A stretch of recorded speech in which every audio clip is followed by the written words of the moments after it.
नमस्कार, बंजारा बीट्स में आपका स्वागत है। मैं हूं ज्योति प्रकाश खरे।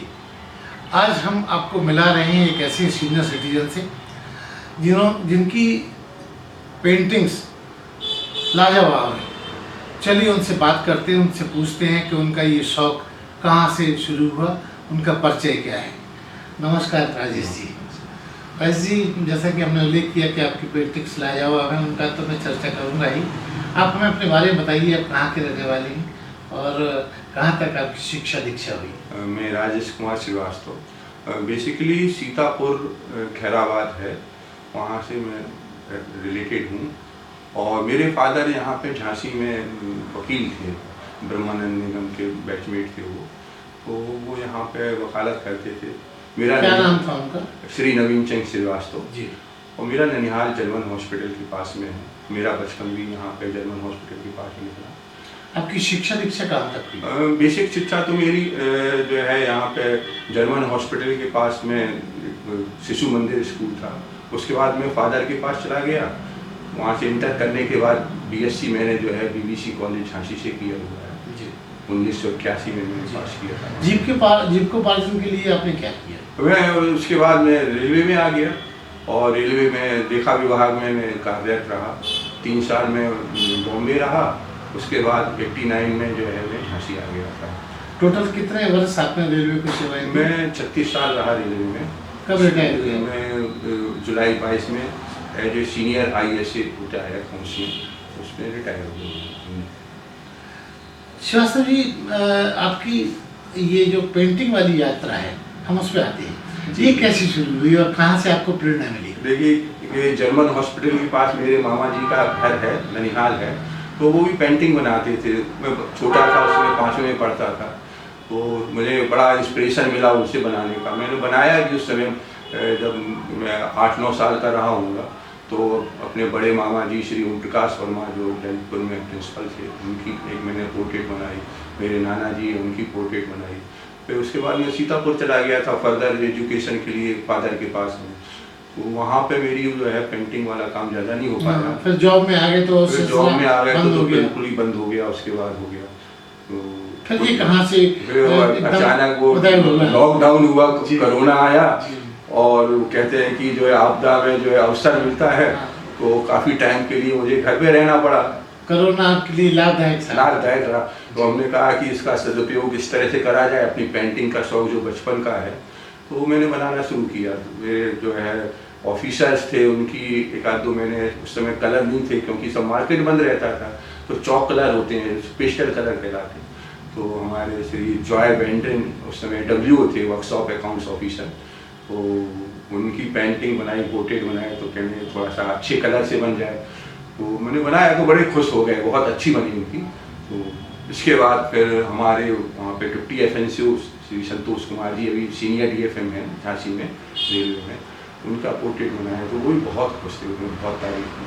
BK तिवारी जी हैं जो मतलब ये माना जाए कि शुरुआती दौर में आपने सिर्फ उनके पोर्ट्रेट बनाए जो आपके कामकाज से रिलेटेड थी। हाँ, ऐसे ही रहा, क्योंकि स्टार्टिंग वैसी हुई है कोरोना पीरियड में। वैसे तो जो है कृष्ण सोनी जी और हम लोग एक समय ऐसा था 1981 में जब मैं BSc किया, तो वो भी स्टार्ट कर रहे थे, मैं भी कर रहा था, लेकिन मैं रेलवे में आ गया, तो मेरा ये काम फिर आगे फर्दर मेरा शौक पूरा नहीं हो पाया। अब तक श्रीवास्तव जी आपने कितने पोर्ट्रेट्स बनाए होंगे? देखिए, पोर्ट्रेट तो मैंने अधिकारी लोगों के 15-20 बनाए हैं, मेरे अधिकारी रहे।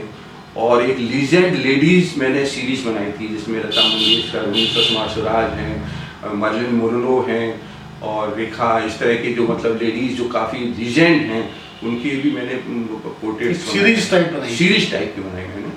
और उसके अलावा एक्चुअली में मॉडर्न पेंटिंग में ज़्यादा मुझे अच्छी लगती है, लेकिन मॉडर्न पेंटिंग के लिए कोई गाइड करने वाला मुझे नहीं मिला। अभी फ़िलहाल मैं जो है एक आध बार मैं वहाँ पे भी गया, बुंदेलखंड यूनिवर्सिटी में डॉक्टर श्वेता पांडे हैं, उनसे भी मैंने कांटेक्ट किया, डॉक्टर सुनीता हैं, और उन्हें जो है एक एनुअल पेंटिंग शो रखा था, उसमें मेरी शिव शक्ति नाम से एक पेंटिंग भी लगी थी। अच्छा, आपने जब इतना सब कुछ किया, तो आपने कभी ऐसा सोचा कि कभी किसी आपका कोई सोलो प्रदर्शनी लगाई जाए जिससे आपको लोग जाने? हाँ, ये मेरा बचपन से बहुत ज़्यादा इच्छा थी लेकिन परिस्थिति, कुछ पारिवारिक परिस्थितियाँ इस तरह से थी, मैं उसको नहीं कर पाया मैं। और अब रिटायरमेंट के बाद ज़रूर सोचता हूँ कि अगर मेरी आँख जो है सपोर्ट करती रही तो मेरी इच्छा है कि एक सोलो पेंटिंग एग्जीबिशन लगाएं।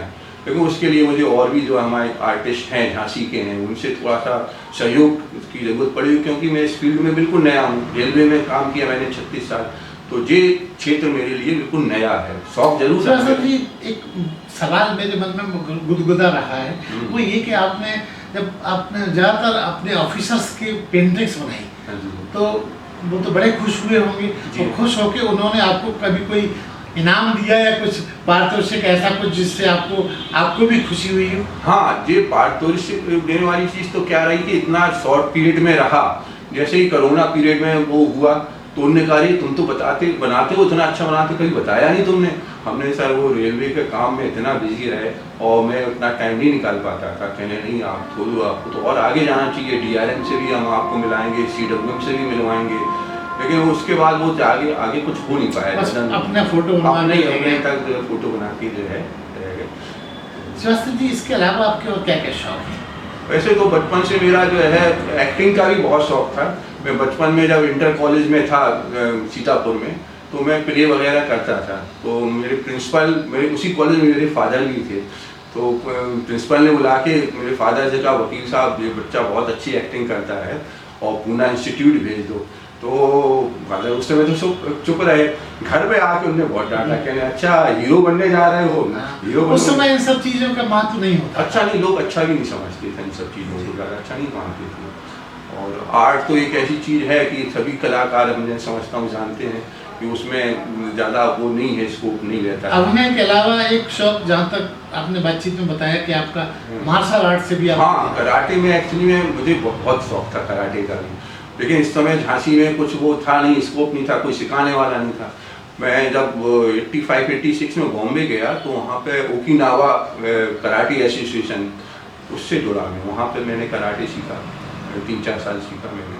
तो उसका हेडक्वार्टर ओकिनावा जापान में है। फिर मैंने यहाँ पे खालसा स्कूल में भी 3-4 साल सिखाया। अभी भी मेरे कई स्टूडेंट हैं जिन्होंने मुझसे कराटे सीखा। मेवालाल राजपूत हैं जो अपना आर कन्या में सिखाते हैं, वो भी मुझे जानते हैं।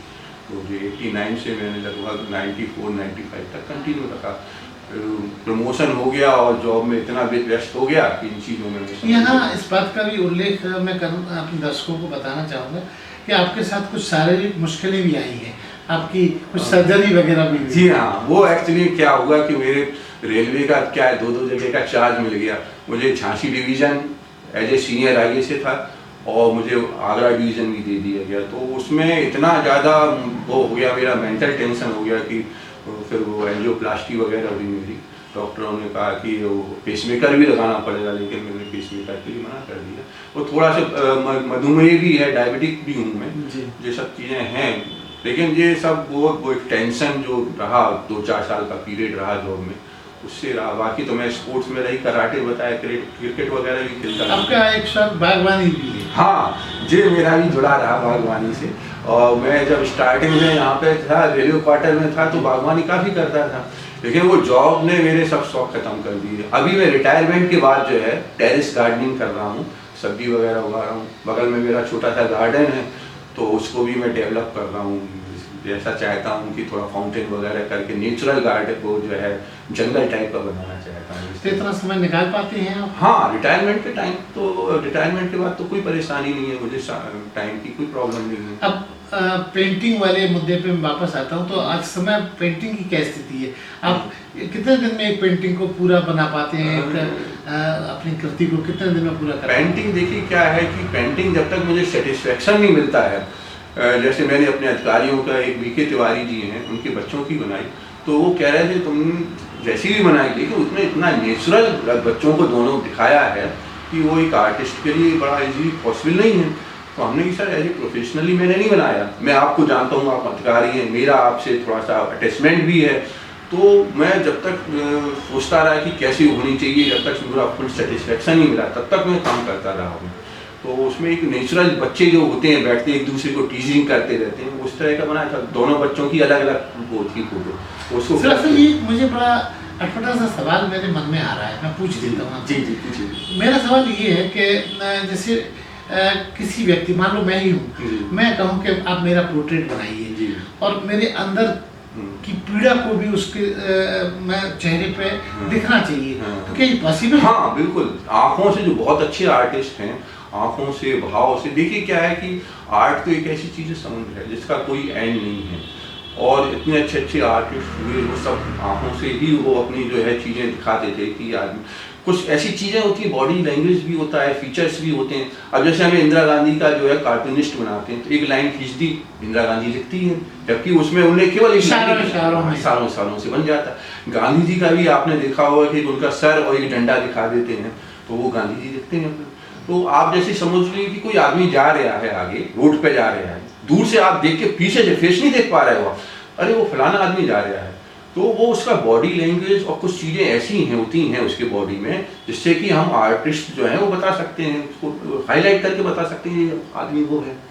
तो ये तो नेचुरल है कि आदमी भावों से, चेहरे से हर चीज जो है दिखा सकता है। कलाकार अगर है तो वो एक्सरे जैसी स्थिति में होता है। बिल्कुल बिल्कुल सही कह रहे हैं, बिल्कुल सही कह रहे हैं श्रीवास्तव जी। एक और महत्वपूर्ण सवाल कि आपकी इस पूरी यात्रा में जी, चाहे वो बागवानी की हो, चाहे वो चित्रकारी वाली यात्रा हो या और कुछ भी, आपकी जीवन संगनी का क्या योगदान है? देखिए जीवन संगनी तो एक ऐसी चीज है कि दो पहिए होते हैं, अगर एक पहिया नहीं है तो वो चीज़, तो वो गाड़ी तो चलने से रहेगी। ठीक है, मैं जो है आर्टिस्ट हूँ, पेंटिंग बना रहा हूँ, बागवानी कर रहा हूँ, लेकिन अगर बिना सपोर्ट जो है, अगर का नहीं मिलता है, वाइफ का नहीं मिलता है, तो कोई चीज़ नहीं हो सकती, कोई चीज़ नहीं हो सकती। मैं पेंटिंग बना के ऊपर चला आता हूँ, बाकी सब कलर्स वगैरह हैं, सब चीज़ें वो संभाल के रखती हैं, जी रखना है, ये सब फैला के कहती, फैला के चले आए, वो सब चीज़ें वो संभालती। बागवानी में कर रहा हूँ, वो बाकी कोई करती है। तो मतलब ये है कि कभी ऐसा हुआ कि आप पेंटिंग बनाने बैठे, उन्होंने कहा जाओ बाजार से दूध ले आओ? नहीं, ऐसा तो कभी नहीं हुआ। और जब मैं पेंटिंग बनाता था तो कभी वो इस तरह का नहीं कहते जी कुछ ऐसा कर लो, तो एक टाइम रहता है, शाम को जाना है या सुबह जाना है, और मतलब सहयोग की भूमिका है। बिल्कुल 100%, उसमें कोई बात नहीं। श्रीवास्तव जी, 2023 अब समाप्त होने को है, कगार पे है। 2024 में आप ऐसा क्या करने वाले हैं जो दुनिया को अवाक कर देने वाला? हाँ, मेरी एक दिली इच्छा ये है कि मेरी एक सोलो पेंटिंग की एग्जीबिशन लगे, लेकिन उसके लिए मुझे काफ़ी एफर्ट्स करने पड़ेंगे। और मैं लोकल झांसी के जितने भी बहुत अच्छे जो फेमस जो आर्टिस्ट हैं, तो एज ए जूनियर में मैं नया हूँ, तो मैं चाहूँगा वो थोड़ा सा कोऑपरेट करें, कुछ चीज़ें मुझे गाइडलाइन करें दी कि भाई आप इस तरह से करिए। तो इस क्षेत्र में झांसी में बहुत अच्छे अच्छे आर्टिस्ट हैं जो मुझे गाइड भी कर सकते हैं, कोऑपरेट भी कर सकते हैं इस तरह से। श्रीवास्तव जी, आपको लगता है कि कोई भी कलाकार जब भी कोई कला को ईजाद करता है, बनाता है, तो उसके अंदर ये ख्वाहिश और होती है कि लोग हमें सम्मानित करें, हमको स्पेशल ट्रीटमेंट मिले? कभी आपके मन में ऐसा? हाँ, ये रिकग्निशन का तो एक फीलिंग रहती है कि हम जो काम कर रहे हैं उसको रिकग्नाइज किया जाए कोई, और एक आर्टिस्ट की इच्छा होती है, कोई माने ना माने, वो चाहता है कि उसकी तारीफ हो, काम की तारीफ हो। लेकिन कुछ लोग जो है जो सोचते हैं कि जरूरत से ज़्यादा तारीफ हो जाए, खैर पॉसिबल नहीं है, सामने वाला जो तो वो अपने आपके काम के हिसाब से ही तारीफ करेगा। तो एक इच्छा होती है, लेकिन उसके लिए सबसे बहुत बड़ी चीज़ है कि हम इतना अच्छा काम करें, सामने वाला खुद ही तारीफ करने लग जाए। तो सर जी, जैसा कि मैंने आपको बताया कि बंजारा बीट एक अलग हट के एक प्लेटफॉर्म बनाया गया है। जी, जी। ये कलाकारों को जोड़ने के लिए आप जैसे हुनरमंद लोगों को उसमें दिखाते हैं, उनकी कला को प्रदर्शित करते हैं। आप नई पीढ़ी को अपने सीनियर सिटीजन होने के नाते क्या संदेश देना चाहिए? देखिए क्या है कि एक ही मंत्र है, जो भी काम करें बहुत सिंसियरली दिल लगा के करना। मतलब एक प्रोफेशनली तो जो है कि आदमी बाद में कर भी सकता है, स्टार्टिंग तो बहुत ही सिंसियरली करना चाहिए। जो भी काम हम कर रहे हैं फुल्ली डिवोटेड करना है। अगर डिवोशन नहीं है हमारे काम में तो वो चीज़ नहीं आ पाएगी, परफेक्शन नहीं आएगा और आप आगे फर्दर नहीं जा पाएंगे। तो पहली सबसे बड़ी चीज़ तो क्या है, आपका डिवोशन और सिंसियरिटी। आप सिंसियरली आप काम कर रहे हैं, आपका काम में वो चीज़ रिफ्लेक्ट होगी और फिर 10 लोग तारीफ करेंगे, आपका प्रोफेशनली जो है करियर भी उसमें जो है बन पाएगा। लेकिन सबसे ज़रूरी तो है कि आप अपने काम में डिवोशन बहुत जरूरी है। तो ये थे राजेश श्रीवास्तव, जो रेलवे से सेवानिवृत्त होने के बाद अब घर में शांत नहीं बैठती है, कुछ ना कुछ करने जैसे मूड में रहते हैं। कभी बागवानी के लिए तो कभी पेंटिंग के लिए। ये अपना समय का सदुपयोग करते हैं। बंजारा बीट से बात करने के लिए राजेश नमस्ते, बहुत बहुत धन्यवाद आपको, बहुत बहुत शुभकामनाएं बंजारा बीट्स को। अरे हाँ, इस चैनल को लाइक और सब्सक्राइब करना ना भूलें। देखते रहिए बंजारा बीट्स।